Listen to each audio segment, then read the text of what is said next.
আমার হাজব্যান্ডকে আমি প্রতিদিন সকালে এই পানিটা দিই। খুবই হেলদি পেটের জন্য বা আপনার পেটের কোনো সমস্যা থাকলে খুবই উপকারী একটা পানি। আপনারাও চাইলে ট্রাই করতে পারেন।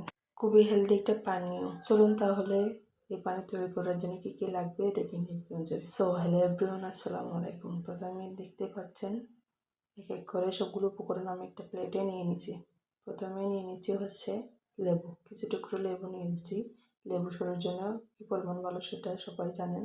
তারপরে নিয়ে নিচ্ছে হচ্ছে তুলসী পাতা, এরপরে নিয়ে নিচ্ছি থানকুচি পাতা, এরপরে হচ্ছে আদা কুচি, তারপর রসুন কুচি, এরপর হচ্ছে আমাদের গাছের একদম ফ্রেশ অ্যালোভেরা।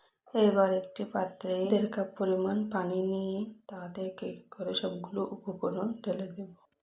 10 থেকে 15 মিনিট ভালোভাবে সিদ্ধ করার পর একটা ছাঁকনির সাহায্যে ছেঁকে নিলেই তৈরি হয়ে যাবে হেলদি পানীয়, যা স্বাস্থ্যের জন্য খুবই উপকারী। ভিডিওটি শেষ পর্যন্ত দেখার জন্য অনেক ধন্যবাদ।